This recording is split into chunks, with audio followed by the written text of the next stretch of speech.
The hum of the airplane engines filled the cabin like a constant, monotonous lullaby, one that worked for everyone except Emily Carter's 10-month-old daughter.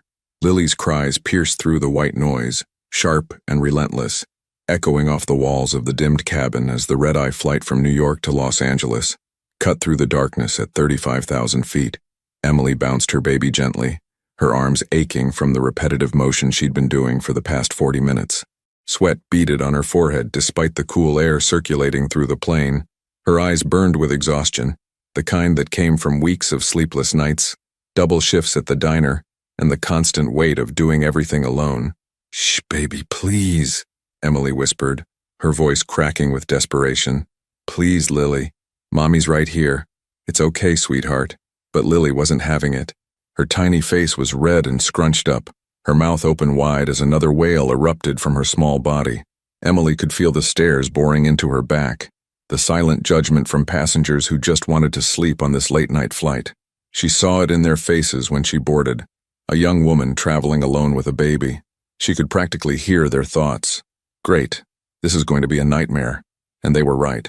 Emily felt her cheeks flush with embarrassment as she fumbled through her diaper bag with one hand, searching for anything that might help. A pacifier. Lily spat it out immediately. A bottle. She turned her head away, refusing it. A small, stuffed elephant that usually brought comfort. She batted it away with surprising force for such a tiny human. "I'm so sorry," Emily mouthed to the middle-aged woman in the seat across the aisle, who was giving her a look that could freeze hell over. The woman simply closed her eyes and adjusted her noise-canceling headphones, her disapproval evident in every line of her face. Emily's throat tightened.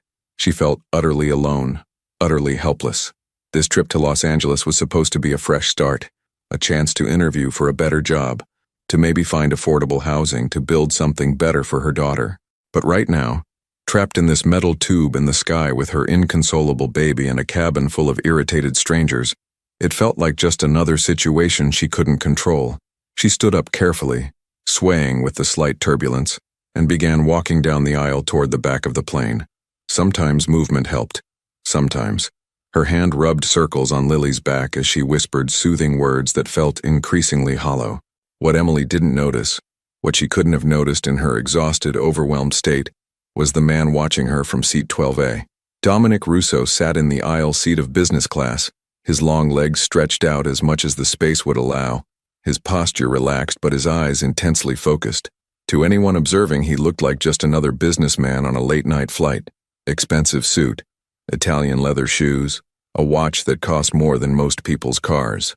His dark hair was perfectly styled, his jaw sharp and clean-shaven, his presence commanding even in stillness.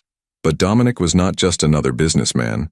The two men seated near him, Tony in 12C and Marcus 2 rows back, were not colleagues. They were associates, protectors, men who understood that Dominic's business required constant vigilance, even on a simple cross-country flight. Dominic had been watching the young woman since they boarded at JFK. It wasn't unusual for him to observe people. Assessment was second nature in his line of work. But there was something about her that caught his attention beyond professional habit. She looked exhausted, defeated, alone. When the baby started crying, he'd watched her try everything. He saw the shame in her shoulders, the way she hunched forward as if trying to make herself smaller, less noticeable. He saw the other passengers' reactions, the eye rolls, the heavy sighs, the muttered complaints, and something in Dominic's chest tightened. He knew what people saw when they looked at him: danger, power, someone to fear or avoid. His reputation preceded him in every circle that mattered. He'd built an empire on being untouchable, unshakable, and when necessary, unmerciful to his enemies. He was not a man accustomed to gentleness. Yet, as he watched this young mother struggle, something unexpected stirred within him. Tony leaned over slightly. "Boss, you want me to—" "No," Dominic said quietly, his eyes still on Emily as she walked past their row, the baby's cries seeming to intensify. "I'll handle it." Tony's eyebrows rose slightly, but he knew better than to question Dominic's decisions. Marcus, catching the exchange, simply nodded and returned his attention to his phone. Dominic waited a moment, watching Emily reach the back of the plane and turn around, still bouncing the baby, still whispering desperately. Her eyes were glassy with unshed tears. She was at her breaking point. He stood up smoothly, his 6'2" frame unfolding from the seat with practiced ease. He adjusted his suit jacket and began walking down the aisle with measured, confident steps. Emily was so focused on Lily that she didn't see him approach. She was humming now, some tuneless melody born of desperation, her body swaying in the narrow galley area near the lavatories. A flight attendant had given her a sympathetic look earlier but had her own duties to attend to. "Excuse me?" The voice was deep, smooth, and came from directly behind her. Emily turned quickly, startled, and found herself looking up at a man who seemed to fill the entire space with his presence. He was handsome, devastatingly so, but that wasn't what struck her first. It was his eyes, dark, intense, yet somehow soft as they looked at her screaming daughter. "I'm so sorry," Emily said immediately, her default response after an hour of apologizing to everyone. "I'm trying to—" "She won't— I don't know what's wrong. May I?" The man gestured toward Lily with a slight tilt of his head. Emily blinked, confused. "May you— what?" "Hold her, if you're comfortable with that." His voice was calm, measured, with a slight accent she couldn't quite place. New York but refined, smoothed over by years of something. Emily's first instinct was to refuse. He was a stranger. You don't hand your baby to a stranger on a plane. But as Lily let out another piercing wail, and Emily felt her arms trembling with exhaustion, she found herself reconsidering. There was something about him. His posture was relaxed, unthreatening. His eyes held genuine concern, not judgment. And perhaps most importantly, Emily was desperate. Okay, she heard herself say. "Just for a minute. She's been crying for so long I think she's just overtired," and the man stepped closer and Emily carefully transferred Lily into his arms. She expected awkwardness. Most men she knew had no idea how to hold a baby, but his movements were practiced, natural. He positioned Lily against his chest with one arm supporting her bottom, the other hand gently cradling her head. "Hey there, Piccola," he murmured, his voice dropping to a low, soothing tone. "What's all this fuss about, And then something miraculous happened. Lily's cries stuttered, hiccuped, softened. The man began a gentle rocking motion, barely noticeable, his large hand now rubbing slow circles on Lily's back. He started humming, a low melodic sound that seemed to vibrate through his chest directly into the baby. Emily stood frozen, watching in absolute disbelief as her daughter, who had been inconsolable for over an hour, began to quiet. Lily's tiny fist grabbed onto the man's suit jacket, her crying reducing to small whimpers, then soft, breathy sounds. Within 3 minutes, she was asleep, complete, peaceful, boneless baby sleep. "How did you—" Emily whispered, afraid that speaking too loudly might break whatever spell had just been cast. The man looked up at her, and for the first time, she saw a small smile tugging at the corner of his mouth. "My sister had 4 kids. I've logged a lot of hours with babies who didn't want to sleep." Emily felt tears spring to her eyes, not from exhaustion this time, but from overwhelming relief and gratitude. "Thank you. Thank you so much. You looked like you needed a break," he said simply, still gently swaying with Lily in his arms. "Would you like to sit down? I can hold her a bit longer if it helps." Emily nodded, not trusting her voice. They moved carefully back down the aisle. Several passengers who had been glaring at Emily earlier were now staring in shock at the sight of this imposing man, cradling the now silent baby with such unexpected tenderness. When they reached his row in business class, Emily hesitated. "I'm back in coach. I should sit here." The man nodded to his window seat. "I'll take the aisle. More legroom anyway." "I can't take your seat," Emily protested weakly. "You're not taking it. I'm offering it." His tone was gentle but left no room for argument. It was the voice of someone accustomed to being obeyed. Tony and Marcus watched the entire exchange with barely concealed surprise, but neither said a word. They simply shifted slightly to give everyone more space. Emily slid into the window seat, and the man carefully lowered himself into the aisle seat, still holding Lily as if she were the most precious cargo on the plane, which to Emily, she absolutely was. For a long moment, neither of them spoke. Emily just watched this stranger hold her daughter, this man who had appeared out of nowhere and somehow worked magic. Lily was completely relaxed, her little mouth slightly open, her breathing deep and even. "I'm Emily," she finally said softly. "Emily Carter, and this is Lily." "Dominic," he replied, glancing down at the sleeping baby with something that looked almost like wonder. "Dominic Russo." Well, Mr. Russo, you just saved my life. Or at least this flight. Emily let out a shaky laugh, wiping at her eyes. I was about to have a complete breakdown. Just Dominic, he corrected. And you're doing fine. Flying alone with a baby isn't easy. You're handling it better than you think. Emily wanted to disagree. She felt like she'd been handling everything in her life poorly lately, but something about his calm confidence made her want to believe him. Do you travel a lot? She asked, making conversation, still slightly dazed by the turn of events. Frequently, Dominic said. Business takes me all over. You? First time to Los Angeles, Emily admitted. I have a job interview. Well, it's more like an informational interview, but it could lead to something real. I need it to lead to something real. She wasn't sure why she was sharing this with a stranger, but the darkness of the cabin, the exhaustion, and the surreal nature of the situation seemed to lower her usual guards. What field? Dominic asked, genuinely interested. Graphic design. I do freelance work now, but it's inconsistent. I need something stable. With benefits, you know. For her, Emily looked at Lily, sleeping so peacefully in this stranger's arms. Dominic nodded slowly. Los Angeles has a good creative industry. I'm sure you'll make an impression. They fell into a comfortable silence. The cabin lights were dimmed for the overnight flight, and most passengers had settled into sleep or quiet activities. The hum of the engines continued its constant drone. Emily found herself studying Dominic in the low light. Everything about him spoke of money and power. The quality of his clothing, the expensive watch, the way he carried himself. But there was something else. Something she couldn't quite identify. An edge beneath the polish. A carefully controlled intensity. You're really good with her, Emily said softly. Your sister must appreciate having you around. Something flickered across Dominic's face. There and gone so quickly, Emily almost missed it. She lives in Boston now. We don't see each other as often as we should. Family can be complicated. Tell me about it, Emily muttered. Lily's father took off when I was 6 months pregnant. My parents said I was making a mistake keeping her, that I was too young and unprepared. Haven't talked to them in almost a year. She didn't know why she was telling him this. Maybe because he was a stranger she'd never see again after this flight.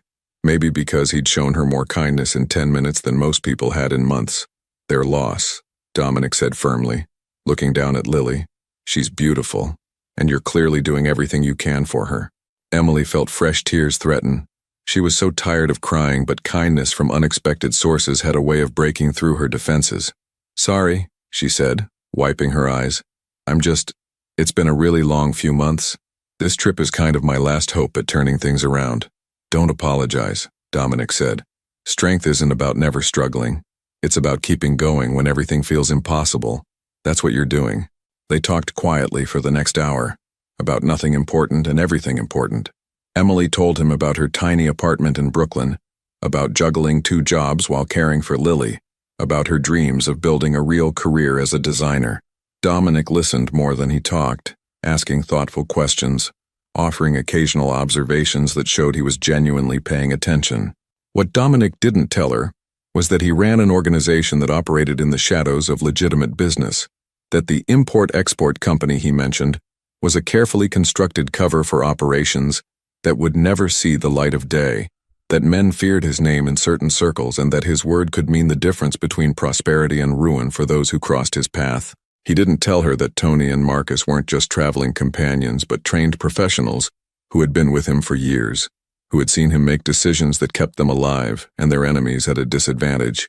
He didn't tell her any of this because for the first time in longer than he could remember, Dominic wanted to be just a man on a plane, helping a struggling mother, holding a sleeping baby, having a normal conversation.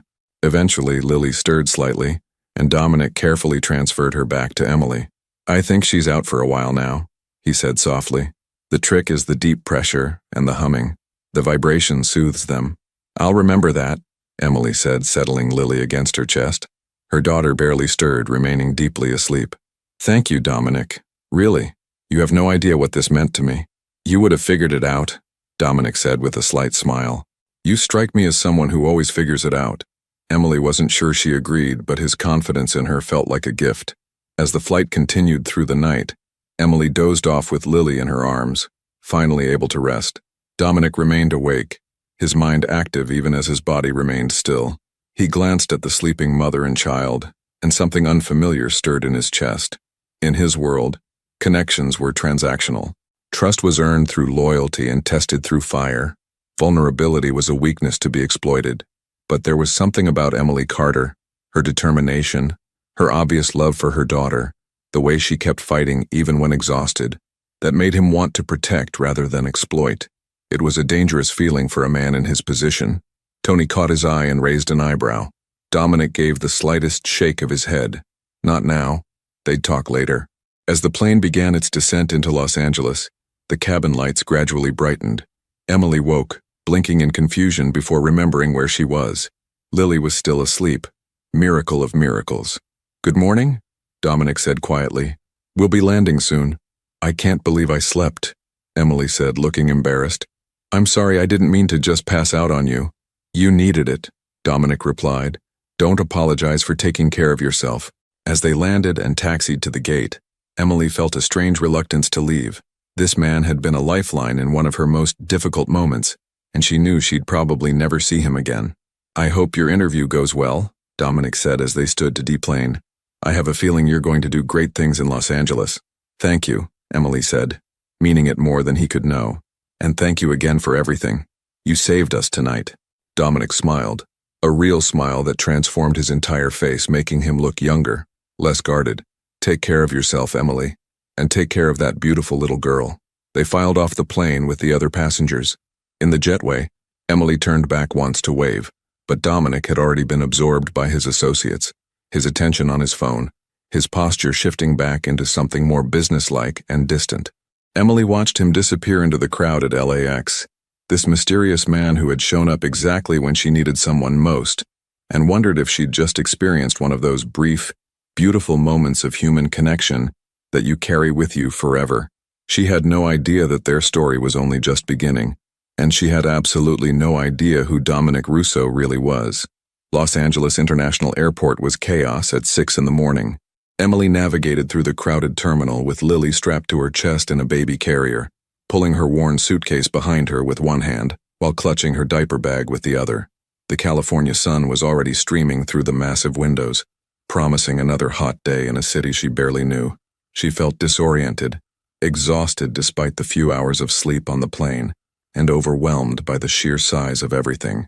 LAX was 3 times bigger than any airport she'd ever been in, and the mass of people moving in every direction made her feel like a salmon swimming upstream. Lily, thankfully, was still sleeping, a minor miracle that Emily attributed entirely to whatever magic Dominic had worked on the plane. Just thinking about him made her feel a strange flutter in her chest. The way he'd held Lily, the gentle confidence in his movements, the kindness in his eyes when he looked at her exhausted face. She shook her head slightly. "Don't be ridiculous," she told herself. "He was just a nice man on a plane. You'll never see him again. Focus on what matters. The interview, finding a place to stay, building a life here." The baggage claim area was a madhouse. Emily positioned herself near Carousel 7, watching the conveyor belt slowly rotate, bags tumbling out one by one. She checked her phone. 6:47 a.m. Her interview wasn't until 2 in the afternoon, and she'd booked the cheapest motel she could find in Echo Park for the next 3 nights. If things went well, she'd need to find something more permanent. If they didn't, well, she'd figure that out later. She was so focused on watching for her second suitcase that she didn't notice the man approaching from her left. "Need help with that?" Emily's head snapped up and her breath caught. Dominic Russo stood beside her, looking impossibly polished despite the early hour and the long flight. He'd removed his suit jacket, draping it over one arm, and rolled up his shirt sleeves, revealing strong forearms. His dark eyes held the same gentle concern they had on the plane. "Dominic," she said, surprise evident in her voice. "I thought you'd be long gone by now." "Business class gets off first, but I'm not in a rush," he said with a slight smile. "That yours?" He pointed to a battered navy suitcase making its way around the carousel. Emily nodded, and before she could protest, Dominic reached out and lifted it off the belt with easy strength, setting it beside her other bag. "You really don't have to," Emily started. "I know," Dominic interrupted gently, "but it's not every day I get to help someone who lets me hold a sleeping baby for an hour. Consider it a fair trade." Emily laughed, a real laugh that felt good after so much stress. "When you put it like that." They stood there for a moment, the noise of the airport swirling around them, travelers rushing past in every direction. Emily was acutely aware of how she must look. Rumpled clothes, messy hair pulled back in a hasty ponytail, dark circles under her eyes. Meanwhile, Dominic looked like he'd just stepped out of a magazine spread. "Do you have transportation arranged?" Dominic asked, his tone casual, but his eyes sharp. "Assessing." "Uber," Emily said, "to Echo Park. I have a motel room there for a few nights." Something flickered across Dominic's face. Concern maybe, or disapproval. Echo Park can be rough in certain areas. "Which motel?" Emily told him, and his frown deepened slightly. "That's not a great neighborhood, especially for a woman traveling alone with a baby." "It's what I can afford," Emily said, a defensive edge creeping into her voice despite herself. She hated being judged for her financial situation, even if the judgment came from a place of concern. Dominic raised his hand slightly in a peaceful gesture. "I'm not criticizing. Just be careful. Keep your valuables close. Don't walk around at night. The usual precautions." "I'll be fine," Emily said, softening her tone. "I grew up in rough neighborhoods. I know how to handle myself." "I don't doubt it," Dominic replied, and she could tell he meant it. "Well, I should let you get going. I hope everything works out with your interview." He extended his hand and Emily shook it, noting the firm warmth of his grip, the way his hand completely engulfed hers. "Thank you again, for everything." "Take care, Emily Carter," Dominic said, holding her gaze for a moment longer than necessary. Then he nodded once, turned and walked away toward the exit where a sleek black car was already pulling up to the curb. Emily watched him go, watched as a driver in a crisp suit opened the back door for him, watched as Tony and Marcus, the two men who'd been sitting near him on the plane, emerged from the crowd and slid into the car with him. Something about the whole scene struck her as odd. The level of service, the expensive car, the way people seemed to give Dominic and his companions a wide berth without even realizing they were doing it. Who exactly was Dominic Russo? But then Lily stirred against her chest, letting out a small whimper, and Emily's attention snapped back to what mattered. She had a baby to care for, an interview to prepare for, and a future to build. The mysterious man from the plane was just a pleasant memory now, nothing more. The black Mercedes S-Class pulled smoothly away from LAX, merging into the morning traffic heading toward downtown Los Angeles. In the back seat, Dominic stared out the window, his expression neutral but his mind active. "Boss, you want to tell us what that was about?" Tony asked from the front passenger seat, his tone carefully respectful but curious. "A woman needed help with her baby on the plane. I helped," Dominic said simply. Marcus, driving, caught Dominic's eye in the rearview mirror. "You don't usually get involved with civilians. Especially not," he trailed off. "Especially not what?" Dominic's voice was soft but carried an edge. "Nothing, boss, just unusual is all." Dominic returned his gaze to the window, watching the palm trees and billboards flash by. Marcus was right. It was unusual. In his world, you didn't form connections with people outside the organization. Connections were liabilities. They could be exploited, used against you, turned into weaknesses that your enemies would leverage without hesitation. But there was something about Emily Carter that had gotten under his skin. Her determination in the face of exhaustion, the fierce love she had for her daughter, the fact that she was doing it all alone, with no support system, and still managing to keep going. Dominic understood loneliness. He'd built an empire while being fundamentally isolated, surrounded by associates and employees but never truly known by any of them. It was the cost of the life he'd chosen. Yet for those few hours on the plane, talking with Emily in the darkness while she held her sleeping baby, he'd felt something he hadn't experienced in years. Normalcy, connection, the simple pleasure of conversation without calculation. "We're meeting with Chen at 10, Tony reminded him, pulling Dominic from his thoughts. "Then Petrov's people at noon. The shipment from Vancouver cleared customs yesterday, so we're good to proceed with the distribution timeline." "Fine," Dominic said. "And the issue with the restaurant owner on 7th Street? "Handled," Marcus said. "He's paying what he owes now. No problems." Dominic nodded. This was his world. Meetings that couldn't be discussed over phones, shipments that required careful coordination, people who needed reminding about their obligations. It was a world built on respect, fear, and the understanding that certain rules, while unwritten, were absolute. It was also a world that had no room for a 27-year-old single mother with a 10-month-old baby and dreams of being a graphic designer. The car pulled up to Dominic's building in downtown LA, a luxury high-rise with floor-to-ceiling windows and a view that stretched from the Hollywood Hills to the Pacific Ocean. The doorman nodded respectfully as Dominic entered, taking the elevator to the penthouse that occupied the entire top floor. The space was immaculate, decorated in shades of gray and black with modern furniture and expensive art on the walls. It was beautiful, sophisticated, and utterly impersonal. Dominic had lived here for 3 years, and it still felt like a hotel. He poured himself a scotch despite the early hour, standing at the window and looking out over the city. Somewhere out there, Emily was checking into a cheap motel in a questionable neighborhood, probably worried about money and the future, and whether her interview would go well. Dominic pulled out his phone and typed her name into a search engine, then paused. What was he doing? She was a stranger he'd met on a plane. Their paths had crossed for a few hours, and now they'd diverged again. That's how life worked. He put the phone down without searching, but he couldn't quite shake the image of her exhausted face, or the way Lily had felt in his arms, so small and trusting and innocent. The Sunset Palms Motel in Echo Park was exactly as depressing as Emily had expected. The paint was peeling, the carpet in the hallway smelled like old cigarettes and regret, and the room itself was barely larger than a closet, but it had a bed, a bathroom, and a door that locked, and that's all Emily really needed. She set up a makeshift changing station on the dresser, arranged Lily's bottles and formula in the mini-fridge that made concerning rattling noises, and hung up her interview outfit, a simple black dress and blazer she'd found at a thrift store. Lily was awake now, babbling happily and seemingly unfazed by their new surroundings. Emily played with her on the bed, grateful for her daughter's resilience.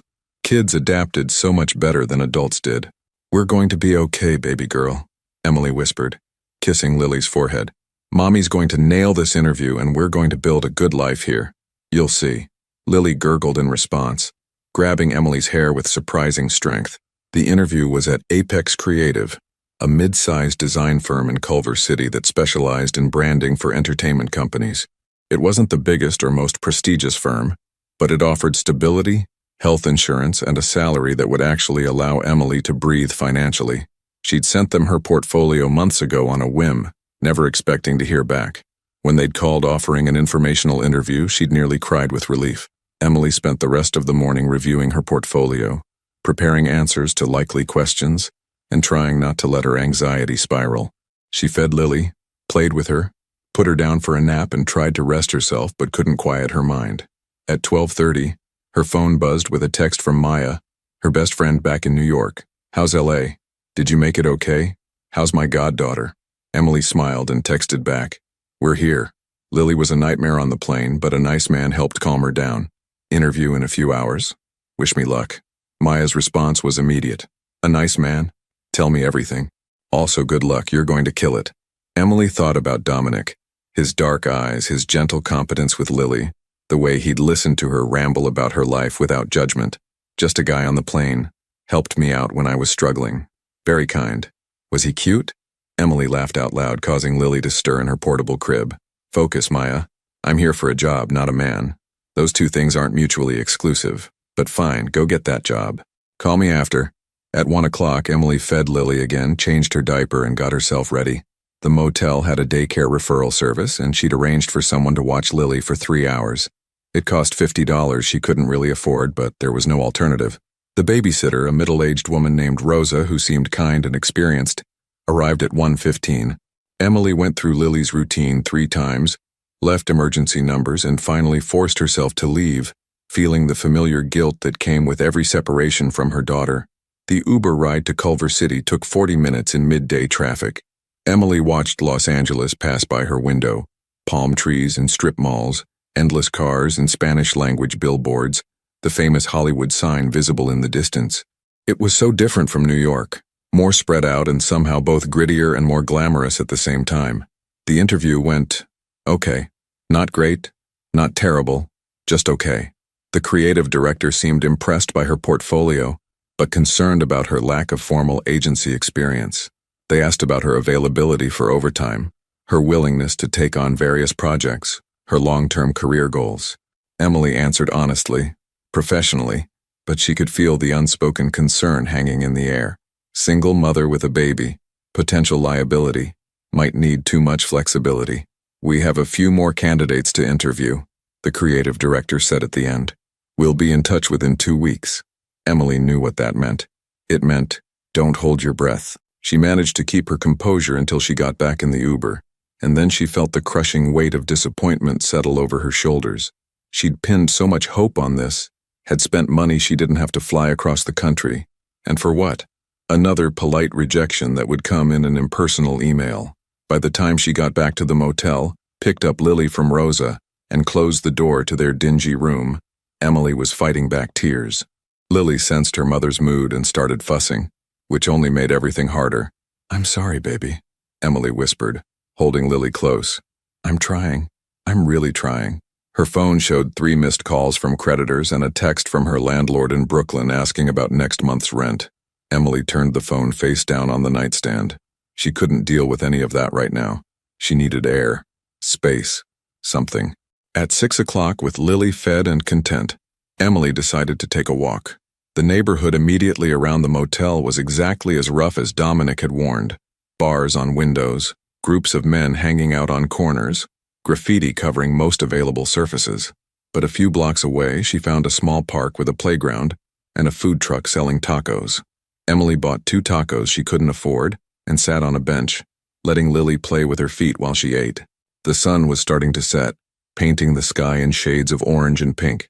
For a moment, despite everything, Los Angeles felt beautiful. Emily? The voice made her jump. She looked up, and there he was again, Dominic Russo, standing a few feet away, looking just as surprised to see her as she was to see him. But this Dominic was different from the man at the airport or on the plane. He wore dark jeans and a simple black t-shirt, his hair slightly mussed, his expression less guarded. He looked younger, more approachable, and absolutely the last person Emily expected to see in this random neighborhood park. Dominic, she said, unable to hide her shock. What are you? Do you live around here? Not exactly, he said, gesturing vaguely. I have business in the area. Saw you sitting here and thought I'd say hello. How did the interview go? Emily's face must have given away the answer because Dominic's expression shifted to concern. That good, huh? They weren't impressed, Emily admitted. Too much of a risk, I think. Single mother, no agency experience, might need too much flexibility. She made air quotes with her fingers, unable to hide the bitterness in her voice. Dominic sat down on the bench beside her, maintaining a respectful distance. Lily immediately perked up, recognizing him, and reached her little arms toward him with an excited squeal. She remembers you, Emily said, surprised. Babies are smart, Dominic said with a small smile. May I? Emily nodded and Dominic lifted Lily onto his lap. The baby immediately grabbed onto his shirt, babbling happily, clearly delighted to see her friend from the plane. Their loss, Dominic said firmly. Any company that can't see your value doesn't deserve you. Easy to say, Emily replied, staring at her half-eaten taco. Harder to believe when you're running out of money and options. They sat in comfortable silence for a moment, watching the sunset deepen. A few other families were at the playground, kids laughing and playing while parents watched from nearby benches. What kind of business do you do? Emily asked suddenly, realizing she knew almost nothing about this man who kept appearing in her life. You mentioned import-export? Something like that, Dominic said, his tone carefully neutral. International trade, logistics, distribution. It's complicated and not very interesting, but lucrative, Emily observed, noting again the quality of everything about him. The watch, the clothes, even his casual t-shirt was probably more expensive than her entire wardrobe. I've been fortunate, Dominic said simply. They talked for another hour as the sky darkened and the park slowly emptied. Dominic seemed genuinely interested in her life, asking about her design work, her experience in New York, her hopes for the future. He was a good listener, rarely talking about himself, deflecting personal questions with practiced ease. Emily found herself relaxing in his presence, the stress of the day melting away slightly. There was something solid about Dominic, something that made her feel safe in a way she couldn't quite explain. When Lily started getting fussy, Emily knew it was time to head back. I should get her to bed, she said reluctantly. I'll walk you back, Dominic offered, standing up with Lily still in his arms. This neighborhood isn't safe after dark. Emily wanted to protest that she could take care of herself, but the truth was she'd be grateful for the company. They walked slowly back to the motel, Dominic carrying Lily with easy confidence while Emily pushed the empty stroller. When they reached the Sunset Palms, Dominic frowned at the building. "You're really staying here?" "For 3 nights," Emily confirmed. "Then I fly back to New York and figure out Plan B." Dominic carefully transferred Lily back to Emily, and for a moment their hands touched, a spark of connection that made Emily's breath catch. "Thank you," she said softly, "for walking us back, for talking, for everything, I guess." "It's nothing," Dominic said, but his eyes said differently. "Will I see you again?" The words were out before Emily could stop them, and she immediately felt foolish. Why would she see him again? They lived in different worlds. Dominic was quiet for a moment, seeming to struggle with something internal. Finally, he reached into his pocket and pulled out a business card. Simple, elegant, with just a name and phone number. "If you need anything while you're in LA, he said, pressing the card into her hand. "A recommendation for a safer place to stay, a ride somewhere, whatever. Call me." "I can't ask you for," Emily started. "You're not asking, I'm offering." His tone was gentle but firm. "Sometimes we all need help, Emily. There's no shame in accepting it." Their eyes met, and Emily felt that flutter in her chest again. "Okay," she whispered. "Thank you." Dominic nodded once, then turned and walked away into the darkness. Emily watched him go, then looked down at the business card in her hand. It was heavy cardstock, expensive, with simple black lettering. Dominic Russo, followed by a phone number, no company name, no title, no email, just a name and a way to reach him. Inside the motel room, as Emily settled Lily into her crib and prepared for another night in this depressing space, she couldn't stop thinking about Dominic, his kindness, his mysterious presence, the way he seemed to appear exactly when she needed someone. She had no idea that across the city, in his penthouse overlooking the lights of Los Angeles, Dominic was thinking about her too, thinking about her exhausted smile, her fierce love for her daughter, her determination despite overwhelming odds, and he had no idea why he couldn't stop. Emily didn't call the number on Dominic's business card, not the next day or the day after that. She kept the card in her wallet, pulling it out occasionally to look at the elegant black lettering, running her thumb over the embossed letters of his name, but she never dialed. Pride, maybe, or stubbornness, or the deeply ingrained belief that she had to handle everything on her own, that accepting help was a sign of weakness she couldn't afford. On her last morning in Los Angeles, Emily checked out of the Sunset Palms motel with a sense of defeat that sat heavy in her chest. No callback from Apex Creative, no other leads, just a dwindling bank account and a return flight to New York that left in 8 hours. She was sitting in a coffee shop in Silver Lake, Lily playing with a teething ring in her stroller, when her phone buzzed with an email notification from Apex Creative Studios. Emily's heart jumped. She opened it with trembling fingers, already bracing for the polite rejection. "Dear Ms. Carter, thank you for taking the time to meet with us. While we were impressed with your portfolio and creative vision, we've decided to move forward with candidates who have more direct agency experience. We wish you the best in your future endeavors." There it was, the death knell of her hopes for a fresh start. Emily closed her eyes, fighting back the burning sensation of tears. She'd known it was coming, but that didn't make it hurt any less. Behind her eyelids, she saw the next few months playing out, returning to her tiny Brooklyn apartment, juggling the same 2 jobs that barely covered rent, watching Lily grow up in poverty while Emily worked herself into exhaustion. Rough news? Emily's eyes flew open. Dominic stood beside her table, 2 cups of coffee in his hands, looking at her with that same gentle concern that seemed to be his default expression around her. "Are you following me?" Emily asked, too emotionally drained to be anything but direct. Dominic had the grace to look slightly sheepish. "I own this building. I have an office upstairs. I saw you through the window and thought." He set one of the coffees in front of her. "You looked like you could use this." Emily stared at the coffee, then at him. "You own this building, and 3 others on this block." He sat down across from her without asking permission, his presence somehow both imposing and comforting. "Import-export is very lucrative." Despite everything, Emily almost laughed. "You keep saying that like it explains anything."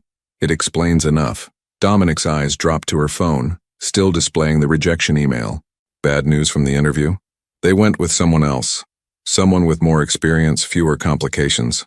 Emily picked up the coffee, grateful for something to hold. "Story of my life lately." Lily, noticing Dominic, made an excited squealing sound and reached her arms toward him. Dominic smiled. that rare, genuine smile that transformed his entire face, and reached over to tickle her stomach gently. Lily dissolved into giggles. "She's obsessed with you," Emily observed, feeling a complicated mix of emotions at how easily her daughter had bonded with this virtual stranger. "The feeling is mutual," Dominic said, his voice soft. Then, looking back at Emily, his expression turned serious. "When's your flight back?" 4 o'clock. "So you have time." "Time for what?" Dominic pulled out his phone, typed something quickly, then looked back at her. "I know people. Business contacts throughout the city. Let me make some calls."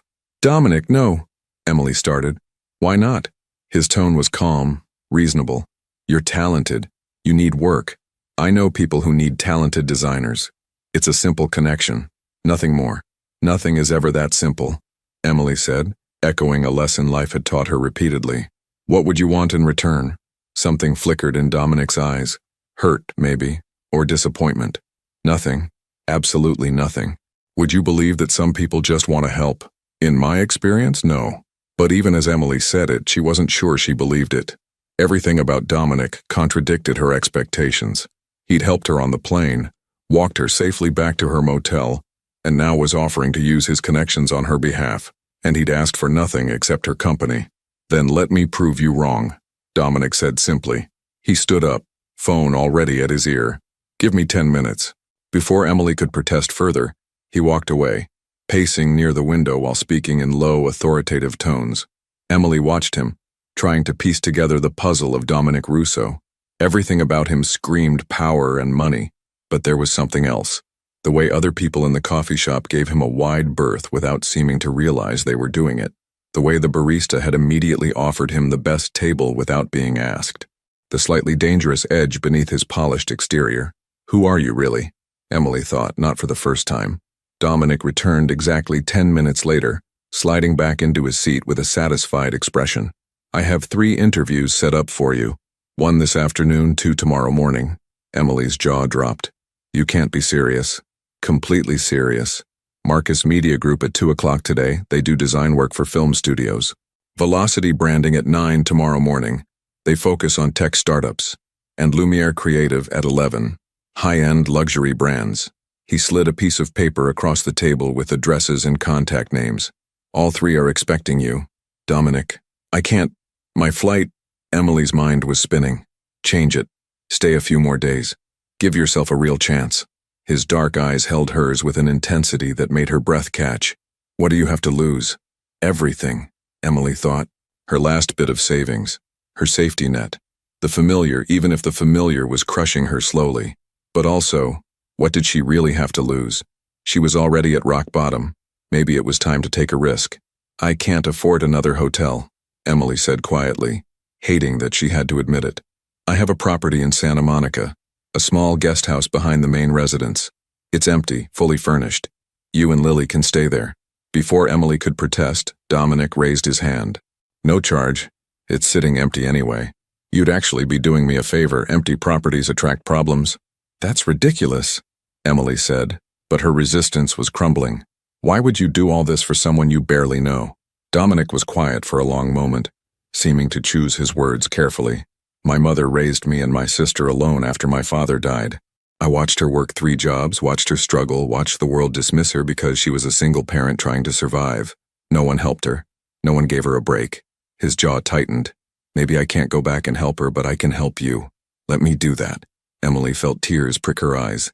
It was the most personal thing Dominic had shared about himself, and it hit her right in the chest. "Your mother sounds like an incredible woman." She was. Past tense. The pain in those 2 words was evident. She would have liked you, and she would have loved Lily. They sat in silence for a moment, the noise of the coffee shop fading into background. Emily looked down at Lily, who had fallen asleep in her stroller, completely at peace. What kind of life was she building for her daughter? One of constant struggle and barely scraping by? Or could she be brave enough to accept help, even from this mysterious man who kept appearing in her life like some kind of guardian angel? "Okay," Emily heard herself say. "I'll stay. I'll go to the interviews, but I'm paying you back for the guest house once I have a job." Dominic's smile was warm, genuine. "Deal. Now let's get you moved to Santa Monica. That motel wasn't fit for anyone, let alone you and Lily." The guest house in Santa Monica was nothing like Emily expected. She'd imagined something small and basic, maybe a studio apartment or converted garage. What Dominic showed her was a fully renovated two-bedroom cottage with a modern kitchen, spacious bathroom, and a backyard with fruit trees. "This is not a guest house," Emily said, standing in the middle of the living room and slowly turning in a circle. "This is nicer than any apartment I've ever lived in. It's modest by Santa Monica standards," Dominic said, setting her suitcases down by the door. His driver, Marcus, had brought them from the motel in the same sleek black Mercedes from the airport. "The main house is up front. I'm rarely there, so you'll have complete privacy." Emily walked to the window overlooking the backyard, lemon trees, a small garden, a vine-covered fence.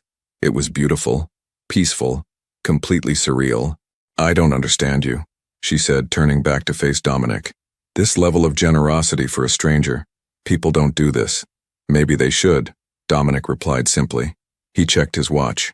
"You have 3 hours before your first interview. Get settled, prepare, and Marcus will drive you there at 1:30. "I can take an Uber. Marcus will drive you," Dominic repeated, his tone gentle but leaving no room for argument. "He knows the city and you won't have to worry about traffic or parking." Before Emily could protest further, Dominic moved toward the door, but he paused at the threshold, turning back with an expression she couldn't quite read. "Emily? Good luck today. You're going to do great." Then he was gone, leaving Emily standing in this beautiful space that felt like a dream, wondering what kind of alternate reality she'd stumbled into. The interview at Marcus Media Group went surprisingly well. The creative director, a woman named Jennifer Park, seemed genuinely impressed with Emily's portfolio and asked thoughtful questions about her design process. She didn't flinch when Emily mentioned she had a young daughter, didn't press about overtime availability, just focused on the work itself. "We've been looking for someone with your aesthetic," Jennifer said, clicking through Emily's portfolio on her laptop. "Clean, modern, but with emotional resonance. That's harder to find than you'd think." "Thank you," Emily said, trying not to sound too desperate. "I love creating work that connects with people on a deeper level." "Can you start next Monday?" Jennifer asked casually, as if she hadn't just offered Emily a lifeline. "Salary is $75,000 plus benefits with a 6-month probationary period. If things go well, there's room for growth." Emily's mind went blank for a moment. $75,000. That was more than she'd made in the last 2 years combined. "Yes," she managed. "Yes, I can absolutely start Monday." They discussed details, work hours, project types, team structure, and Emily signed preliminary paperwork in a daze.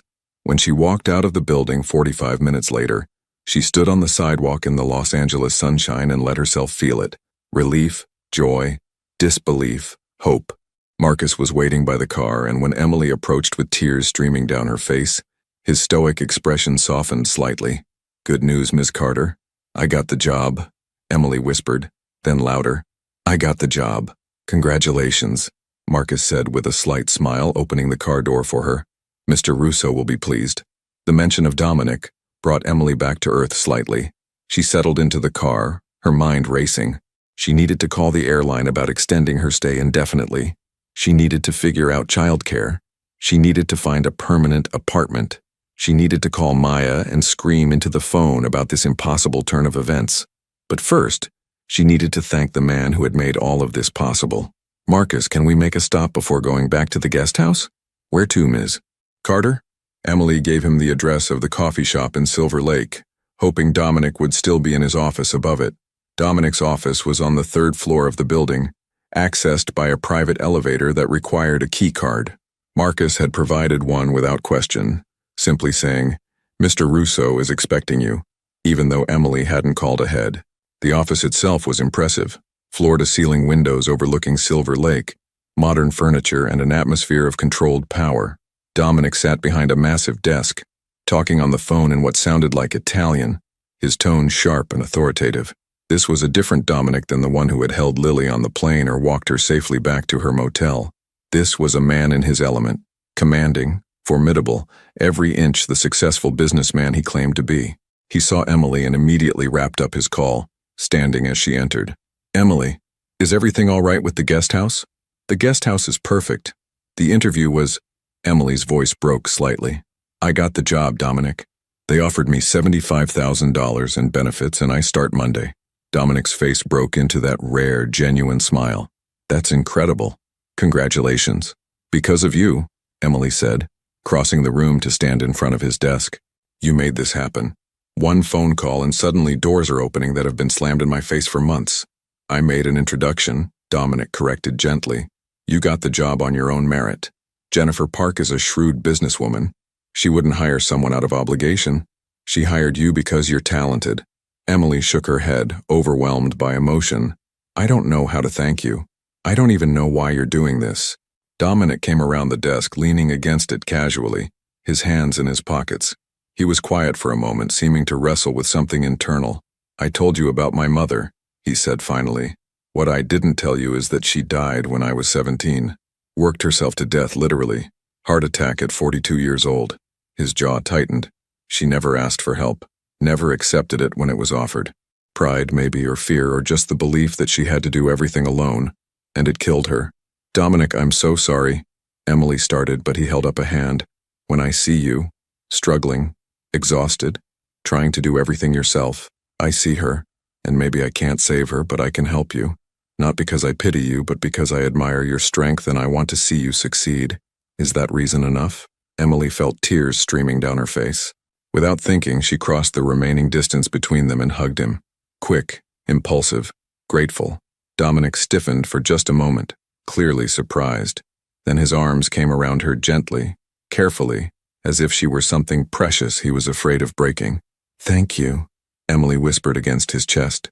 Thank you for seeing me, for helping, for giving us a chance. You're welcome, Dominic said softly, his voice rumbling in his chest where her ear pressed against it. They stood like that for a long moment before Emily pulled back, suddenly aware of the intimacy of the gesture and the way Dominic was looking at her, with something warm and complicated in his dark eyes. I should go, Emily said, flustered.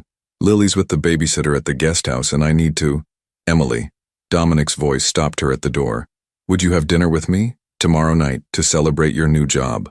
Emily's heart did a complicated flip in her chest.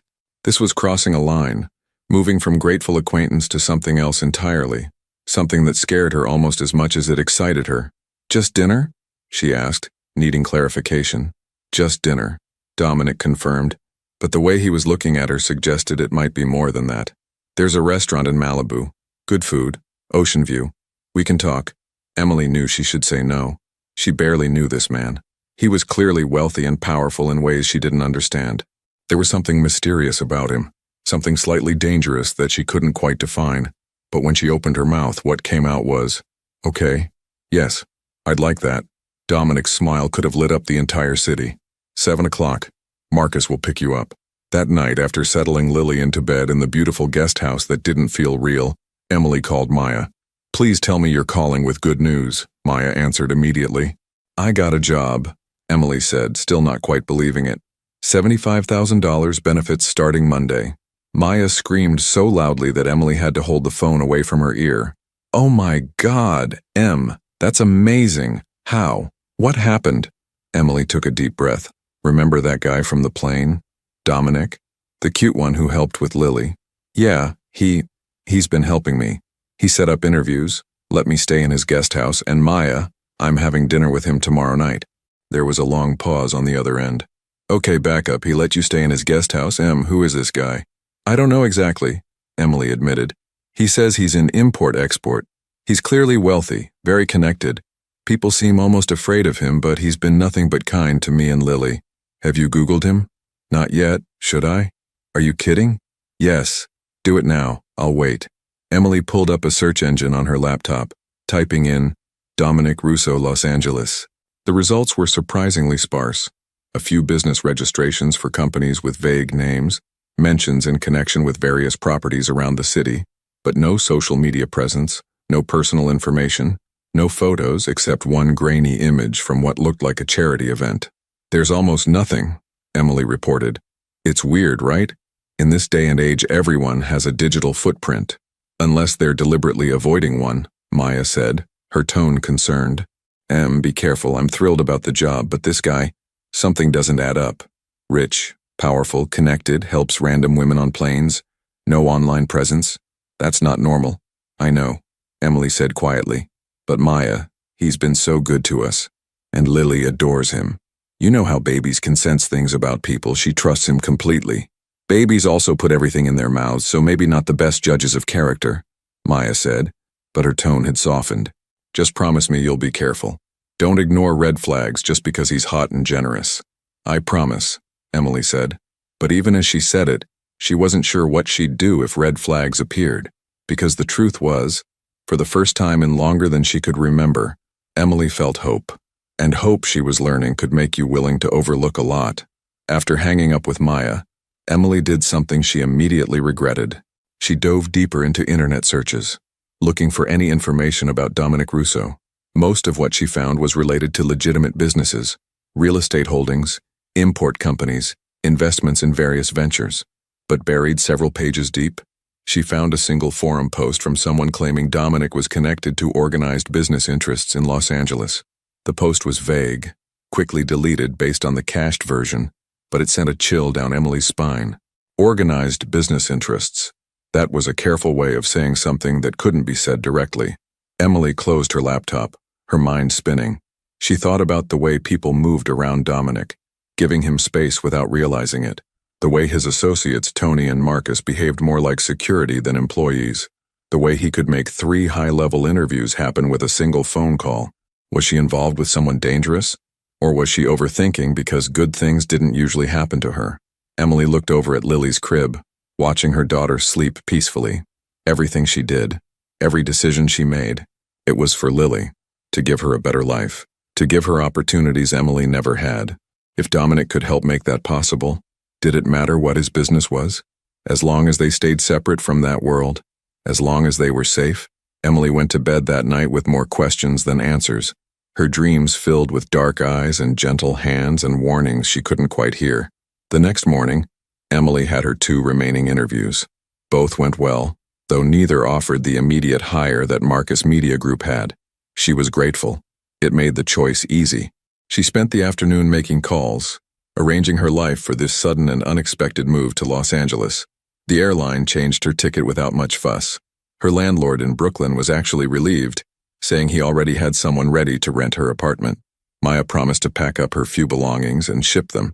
Everything was falling into place almost too easily, which made Emily nervous. Life didn't work like this. Good things didn't just happen. But maybe, just this once, they were. At 6:30 that evening, Emily stood in front of the bathroom mirror in the guest house, staring at her reflection. She'd worn the same black dress from her interview, the only nice thing she owned, and done her best with minimal makeup. Her hair was down, falling in soft waves around her face. She looked nervous, excited, terrified. "This is just dinner," she told her reflection. "Just to thank you for his help, nothing more." But when the doorbell rang at exactly 7 o'clock and Emily opened it to find Dominic standing there in dark slacks and a fitted button-down shirt, his eyes warming as they took her in, she knew she was lying to herself. This was definitely more than just dinner. "You look beautiful," Dominic said softly, his gaze holding hers. "Thank you," Emily managed, her heart racing. "Let me just check on Lily one more time." "Take your time," Dominic said. "We're not in a rush." Emily hurried to the bedroom where Rosa, the same babysitter from before, was reading quietly while Lily slept. Everything was fine. Everything was perfect. So why did Emily feel like she was standing on the edge of something that would change everything? She took a deep breath, grabbed her purse, and walked back to where Dominic was waiting. He offered his arm, she took it, and together they walked into the warm Los Angeles night toward whatever came next. Neither of them noticed the dark sedan parked across the street, or the camera lens pointing their direction, or the man behind it making careful notes about Dominic Russo's unexpected female companion. Because in Los Angeles, powerful men were always being watched, and the people close to them were always at risk. The restaurant in Malibu was everything Dominic had promised, perched on a cliff overlooking the Pacific Ocean, with floor-to-ceiling windows that captured the sunset in shades of gold and crimson. Emily had never been anywhere so elegant, so breathtakingly beautiful. They were seated at a private table near the window, the sound of waves crashing against the rocks below creating a rhythmic backdrop to their conversation. Dominic had been the perfect gentleman all evening, attentive, charming, asking about her plans for the new job and listening with genuine interest as she talked about her hopes for the future. "I want to give Lily everything I never had," Emily said. watching the last rays of sunlight dance across the water. Stability, security, a childhood where she doesn't have to worry about whether we can pay rent or if there's enough food. You're already giving her the most important thing, Dominic said, his dark eyes steady on hers. A mother who loves her unconditionally and fights for her every single day. Emily felt warmth spread through her chest. You're really good at saying exactly the right thing. I only say what's true. Dominic reached across the table, his hand covering hers. The touch sent electricity through Emily's entire body. Emily, I need to tell you something. Mr. Russo. The voice was cold, official, and came from directly behind Dominic. Emily looked up to see two men in dark suits standing beside their table, badges visible on their belts. Her stomach dropped. Agents Morrison and Chen, FBI, the taller one said, his eyes fixed on Dominic with barely concealed hostility. We need to ask you a few questions about your business operations. Emily watched in shock as Dominic's entire demeanor shifted. The warmth left his face, replaced by a mask of cold control. He didn't stand, didn't remove his hand from Emily's, but his voice when he spoke was utterly different. Hard, commanding, dangerous. I'm having dinner with a friend. Whatever questions you have can go through my attorney. Your attorney can't answer questions about the shipment that arrived from Vancouver last week, Agent Morrison said, his voice carrying enough to be heard by nearby tables. Or about your meetings with known associates of organized operations. Emily's blood turned to ice. Organized operations.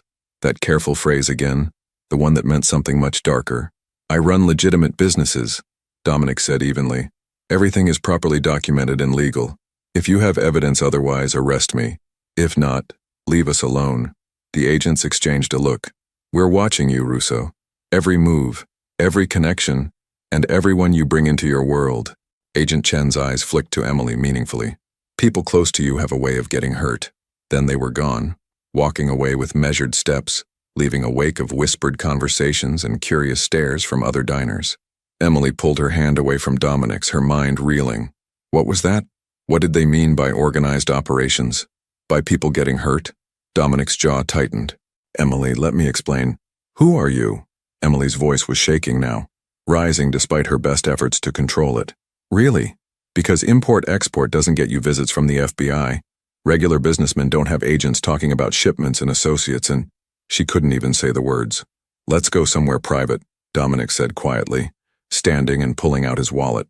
He threw several $100 bills on the table, far more than their meal cost. No. Emily stood too, grabbing her purse. Tell me now, the truth, all of it. Dominic looked at her for a long moment, and Emily saw something in his eyes she'd never seen before. Pain, resignation, maybe even fear. Not here, he said softly. Please, Emily, not here. They walked to the car in silence. The beautiful evening shattered into pieces around them. Marcus drove without being told where to go, heading back toward Santa Monica while Emily stared out the window, her mind racing. Everything suddenly made sense in the worst possible way. The mysterious wealth, the associates who behaved like bodyguards, the sparse digital footprint, the way people moved around him with unconscious fear, the phone call in Italian with that sharp, commanding tone. Dominic Russo wasn't just a businessman. He was something far more dangerous. When they reached the guest house, Dominic followed Emily inside despite her protest. She checked on Lily, still sleeping peacefully, thank God, and paid Rosa before turning to face him in the living room. Talk, Emily demanded, crossing her arms. Now. Dominic ran a hand through his hair, the first sign of agitation she'd ever seen from him. What do you want to know? Everything. Start with what those agents meant by organized operations. I run businesses that exist in gray areas, Dominic said carefully. Import, export, distribution of goods that aren't always acquired through traditional channels. I have connections throughout the city, people who owe me favors, people I've helped or who've helped me. The FBI doesn't like that I operate outside their control. That's a very careful way of not answering my question, Emily said, her voice hard. Are you part of organized crime? The words hung in the air between them. That term is complicated, Dominic said finally. What I do isn't entirely legal by conventional standards, but it's not what you're imagining either. I don't hurt innocent people. I don't deal in anything that destroys lives. I just operate in spaces where traditional business can't or won't go. Emily felt like the ground was shifting beneath her feet. You're a criminal. I'm a businessman who sometimes bends rules that I consider arbitrary. That's the same thing. Emily's voice broke. Everything you've done for me, the job, this house, the help. Was it all just some kind of game? Some way to control me? No. Dominic crossed the room in 2 strides, his hands on her shoulders, his eyes intense. Emily, everything I've done has been genuine. The job is real. You earned it. This house is yours to use as long as you need it. My feelings for you. He stopped, as if the words were too dangerous to say aloud. Your feelings, Emily whispered. I care about you, Dominic said quietly. You and Lily. More than I should. More than is safe for any of us. But I can't help it.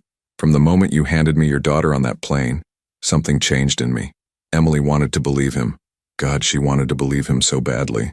But she'd learned the hard way that wanting something didn't make it true. Those agents said people close to you get hurt, she said, stepping back from his touch. What did they mean? Dominic's face darkened. My world has risks. Enemies. People who would use anyone I care about to get to me. It's why I don't get close to people. Why I've kept everyone at a distance for years. But you got close to me, Emily said, understanding dawning. You put us in danger. I've been protecting you, Dominic insisted. Marcus watching the house, making sure you're safe. I would never let anything happen to you or Lily. You don't get to make that choice. Emily's voice rose again. I have to protect my daughter. That's my job, my only job. And I can't do that if I'm involved with someone who has FBI agents following him and enemies who hurt people. Emily, please. No. Emily's voice was firm now, even though her heart was breaking. I need you to leave. I need you to stay away from us. Whatever this was, whatever it could have been, it's over. Dominic looked like she'd physically struck him. You don't mean that. I do.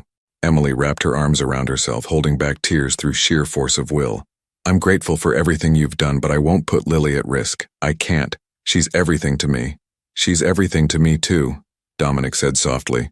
Both of you are. Then prove it, Emily whispered. Walk away. Keep us safe by staying out of our lives. The silence stretched between them, heavy with everything unsaid. Finally, Dominic nodded once, his expression carefully controlled again, the mask back in place. If that's what you want. It's what I need, Emily corrected, even though the words tasted like ash. Dominic moved toward the door, then paused, looking back at her one last time. I meant what I said on the plane. You're stronger than you think. You're going to build an amazing life for Lily. I'm just sorry I won't get to see it. Then he was gone, the door closing softly behind him, leaving Emily alone in the beautiful guest house that suddenly felt empty and cold.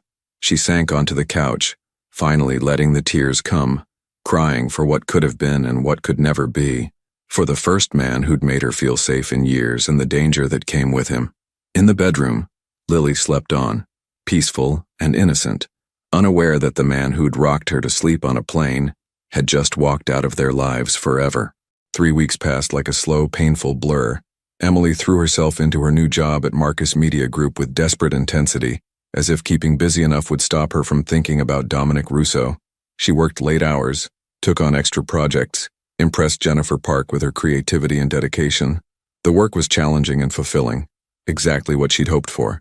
But every night, returning to the guest house in Santa Monica, the one Dominic had given her, the one she couldn't afford to leave yet, felt like a reminder of what she'd lost. Lily asked for him in her own way. Every time the doorbell rang, she'd look up expectantly, her little face lighting up before falling when it wasn't him. She'd started reaching for dark-haired men in the grocery store, at the park, anywhere they went. Each time, Emily's heart broke a little more. He's not coming back, baby girl, Emily would whisper, holding Lily close. But we're okay. We're going to be okay. She almost believed it. The cracks started showing in the 4th week. Emily's car, her ancient, barely running Honda that had made the trip from New York, finally gave up completely. The mechanic quoted her $3,000 in repairs, money she didn't have. Her first paycheck had gone to paying off credit cards and overdue bills. The second had covered childcare and essentials. She was building toward stability, but she wasn't there yet. Then the landlord of the guest house contacted her. Not Dominic, but a property management company. They were raising the rent to market rate, $3,000 a month starting in 30 days. Emily nearly collapsed when she saw the number. She'd known this was temporary, but she'd hoped for more time. She started apartment hunting in her few spare hours, but everything affordable was in neighborhoods that made Echo Park look safe. Everything safe was far beyond her budget. She was trapped in an impossible equation with no solution. Maya called every few days, checking in, offering support from across the country. "Come back to New York," she urged. "You can stay with me until you find a place." But Emily had burned those bridges. Her apartment was rented to someone else. Her old jobs had replaced her, and somehow, despite everything, Los Angeles felt like home now. Lily loved the weather, the parks, the outdoor space. Emily loved her job, her colleagues, the creative energy of the city. She just couldn't afford to stay. The breaking point came on a Tuesday night. Lily woke up screaming at 2 a.m, her tiny body burning with fever. Emily's hands shook as she took her temperature, 103.5 degrees. She tried everything: lukewarm baths, infant acetaminophen, cool cloths, but the fever wouldn't break. By 4 a.m, Lily was lethargic and unresponsive, and Emily was in full panic mode. She called an Uber to the nearest emergency room, holding Lily wrapped in a blanket, whispering prayers she wasn't sure she believed in. The ER was crowded even at that hour, and they waited for what felt like forever before being seen. The doctor diagnosed an ear infection. Common, treatable, nothing to panic about. But they wanted to keep Lily for observation, due to the high fever and her age. Emily sat in a pediatric ward room, watching her daughter sleep with an IV in her tiny arm, and felt herself finally completely break. She couldn't do this alone anymore. The hospital bill came 3 days later, $8,000. With her insurance, the new insurance from her job that hadn't fully kicked in yet, she still owed $5,000. Money she absolutely did not have. Emily stared at the bill until the numbers blurred, tears streaming down her face.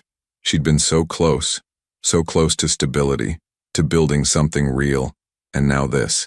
She pulled out her phone, scrolling through her contacts, trying to figure out who she could call. Maya would help if she could, but she was barely making rent in New York herself. Emily's parents had made it clear they wanted nothing to do with her or Lily. She had no one, except she did have someone who had told her to call if she needed anything, someone who had promised to help, someone she'd told to stay away. Emily's finger hovered over Dominic's number, still saved in her phone despite everything. She couldn't, she wouldn't. She'd made her choice. But what about Lily's choice? What about her daughter's health, her safety, her future? Emily put the phone down without calling. 2 days later, Emily opened her bank account to find a deposit of $8,000 with a simple note: medical expenses, no strings attached. D. She stared at her phone screen in shock. How did he know? How did he always know? Then she remembered. Dominic owned the guest house. He probably had access to her mail, knew about the hospital bill before she did. The thought should have angered her, should have felt like an invasion of privacy.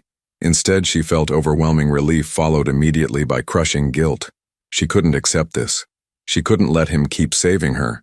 But when she tried to return the money, the transfer was blocked. The account it came from was closed, untraceable. Dominic had made sure she couldn't refuse. Emily called the property management company about the guest house rent. They informed her that the property had been sold and the rent would remain at its current rate, which she suddenly realized she'd never actually been charged, for the next year under the new owner's instructions. Dominic. It had to be. "Who bought the property?" Emily demanded. "I'm not at liberty to say, ma'am. All transactions were handled through a trust." Emily hung up, her hands shaking. He was still protecting her, still watching over them from a distance. The thought filled her with a complicated mix of emotions: gratitude, frustration, and something deeper she was afraid to name. Maya's perspective shifted when Emily told her everything. I was wrong about him. Maybe he's involved in complicated things, but he's never done anything but protect you. Never asked for anything in return. That's not control. That's love. You told me to be careful," Emily reminded her. "I told you to watch for red flags. But the only red flag I see is you pushing away the one person who's actually trying to help you." Emily thought about that conversation for days, about love and risk, and the difference between protecting yourself and being so afraid of being hurt that you hurt yourself instead. She thought about Dominic holding Lily on the plane, the gentle confidence in his movements, the way he listened when she talked, really listened, like her words mattered, the pain in his eyes when she'd told him to leave, and the fact that he'd respected her wishes even though it clearly broke something in him. Was she protecting Lily by keeping Dominic away? Or was she depriving her daughter of someone who genuinely cared about her? Emily made her decision on a Saturday afternoon. She'd gotten Dominic's office address from Jennifer at work, Turned out Marcus Media Group did design work for several of Dominic's legitimate businesses. Emily left Lily with Rosa and took an Uber to Silver Lake, her heart pounding the entire way. The building looked different in daylight, less mysterious, more like just another renovated industrial space in a gentrifying neighborhood. Emily took the elevator to the third floor, using the access code Jennifer had given her. The office was empty, completely empty. Not just Dominic gone for the day empty, but cleared out entirely. No furniture, no files, no sign anyone had ever worked there. Just bare walls and dusty floors and Emily's confused reflection in the windows. "Can I help you?" Emily turned to find a young man in casual clothes holding a paint roller. "I'm looking for Dominic Russo. His office was here?" "Not anymore. New tenant moving in next week, some tech startup." The painter shrugged. "Far as I know, the previous guy cleared out about 3 weeks ago." 3 weeks. Right after she'd told him to stay away. Emily's chest tightened. She'd pushed him out of her life so thoroughly that he'd dismantled his entire presence in the city, or at least this part of it. "Do you know where he went?" "Lady, I just paint walls. Maybe try asking the building manager?" The building manager knew nothing, or claimed to know nothing. Emily suspected Dominic's money had bought silence along with the lease termination. Every lead she tried to follow dead-ended. It was like Dominic Russo had simply vanished. Emily returned to the guest house feeling defeated. She'd finally been ready to take a risk, to tell him that maybe they could find a way to make this work. And he was gone. Truly gone. That night, after putting Lily to bed, Emily sat in the living room with a glass of wine she couldn't afford and let herself admit the truth. She missed him, desperately. Not just his help, or his protection, but him. His quiet strength, his unexpected gentleness, the way he looked at her like she was the most important person in the world. She missed the conversations, the feeling of being seen and valued. She missed watching him with Lily, the tenderness in his eyes when he held her daughter. She missed the possibility of what they could have been. "I'm sorry," she whispered to the empty room. "I was scared, but I'm ready now. Please come back." But the universe, as usual, didn't answer. Another week passed. Emily focused on work, on Lily, on building their life in Los Angeles. She found a reasonably priced apartment in Culver City, not as nice as the guest house, but safe and close to her office. She'd be moving in a month. She tried not to think about Dominic every time she walked through the guest house, every time Lily reached for a dark-haired stranger, every time her phone rang with an unknown number. Then, on a Thursday evening, her doorbell rang. Emily opened it expecting a delivery and found Marcus standing on her doorstep, looking uncomfortable in his usual suit and tie. "Ms. Carter," he said formally, "Mr. Russo wanted me to give you this." He handed her an envelope, thick, expensive paper, her name written on it in Dominic's precise handwriting. Emily's hands shook as she took it. "Where is he?" she asked. "I've been trying to find him." Marcus's expression softened slightly. "He thought it best to give you space. He's been staying elsewhere. But he's okay? He's managing." Marcus's tone suggested otherwise. "Read the letter, Miss Carter, and if you need anything at all, you still have my number." Then he was gone, back to the black Mercedes idling at the curb, leaving Emily with the envelope clutched in her hands. Inside, she sat on the couch and carefully opened it. The letter was written on the same expensive paper, Dominic's handwriting careful and precise. "Emily, I promised myself I wouldn't contact you, that I'd respect your wishes and stay away. But I need you to know some things, even if they don't change anything. The medical bills and the rent, those weren't about control. They were about me not being able to sleep at night knowing you were struggling when I could help. You can be angry about it, but I won't apologize for making sure you and Lily are safe. I've thought a lot about what you said, about the risks my world brings. You were right to protect Lily. You were right to push me away. A good mother puts her child first, always, and that's exactly what you did. But I want you to know that every decision I make now, I make with you and Lily in mind. I've restructured my operations to be more legitimate, less exposed. I've distanced myself from people and situations that could come back on anyone I care about. I can't undo my past, but I can control my future. I don't expect anything from you. I don't expect you to take me back or give me another chance.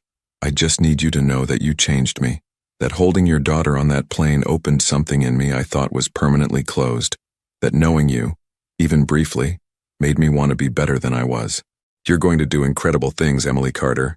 You're going to give Lily the most beautiful life, and I'll be grateful, always, that I got to be a small part of your story, even if that part is over. If you ever need anything, ever, you know how to reach me. That will never change. Take care of yourself and that beautiful little girl. Always. Dominic. Emily read the letter 3 times, tears streaming down her face. She thought about everything that had happened, everything she'd learned about Dominic and about herself, about fear and courage, and the fine line between protecting yourself and hiding from the possibility of happiness. She thought about her daughter, sleeping peacefully in the next room, and what kind of example she wanted to set. Did she want to teach Lily to play it safe, to never take risks, to push away people who cared about her because caring might hurt? Or did she want to teach her that love was worth fighting for, that sometimes the right choice was the scary one, that good people made mistakes but what mattered was who they chose to become? Emily picked up her phone. Her hands were shaking, but her resolve was firm. She texted Marcus. "Where is he? I need to see him." The response came immediately. "Sending you the address. He's been staying at the property in Manhattan Beach." 20 minutes later, Emily was in an Uber heading west, leaving Lily with Rosa and carrying nothing but Dominic's letter and her own terrified hope. The house in Manhattan Beach was smaller than Emily expected, a bungalow on a quiet street with a view of the ocean visible from the front porch. Not the penthouse or the mansion she'd imagined, but something almost modest, almost normal. Emily stood on that porch for a full minute before knocking, her heart hammering so hard she thought it might break through her ribs. Dominic answered the door wearing jeans and a t-shirt, his hair slightly disheveled, looking more human and vulnerable than Emily had ever seen him. His eyes widened when he saw her. "Emily." Her name came out like a prayer and a question. "Is everything all right? Is Lily?" "She's fine. We're both fine." Emily took a deep breath. "Can I come in?" Dominic stepped back wordlessly and Emily entered the house. It was sparsely furnished, a couch, a coffee table, a kitchen that looked barely used. This was not a home. This was where someone was hiding from their life. "I got your letter," Emily said, turning to face him. "I didn't mean to pressure you. I just needed you to know that you've changed," Emily interrupted, "that you're trying to be better, that you care about us." "Yes," Dominic said quietly, "all of that. I need you to understand something," Emily said, her voice shaking but determined.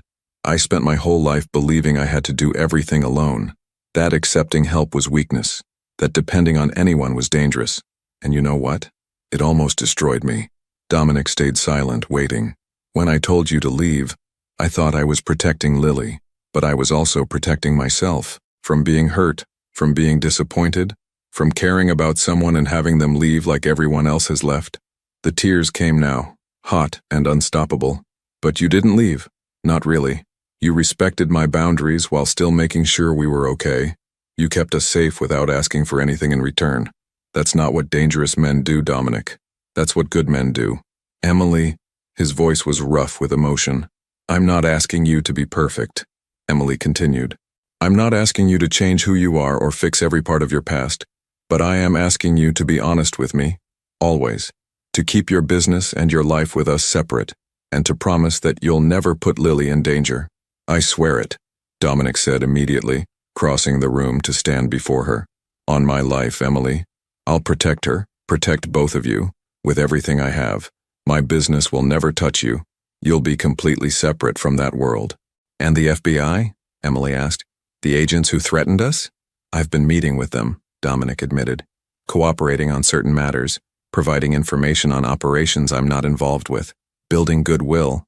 I can't erase my past, but I'm making it clear that you and Lily are off limits, that you have nothing to do with my business." Emily looked up at him, this complicated, dangerous, impossibly gentle man who had walked into her life on an airplane and changed everything. "I'm terrified," she whispered. "Of this, of us, of what it could mean." "Me too," Dominic said, his hands carefully framing her face, his thumbs wiping away her tears. "I've never been more terrified of anything in my life. But Emily, I'm also more sure of this than I've been of anything. I love you. I love Lily, and I want the chance to prove that I can be the man you both deserve." "You already are," Emily said, and then she was kissing him, pouring 3 weeks of longing and fear and hope into that kiss, feeling his arms wrap around her like she was the most precious thing in the world. When they finally pulled apart, both breathing hard, Emily saw tears in Dominic's eyes. "Come home," she whispered. "Both of you. You and Marcus and whoever else needs to keep you safe. Come back to us. Are you sure?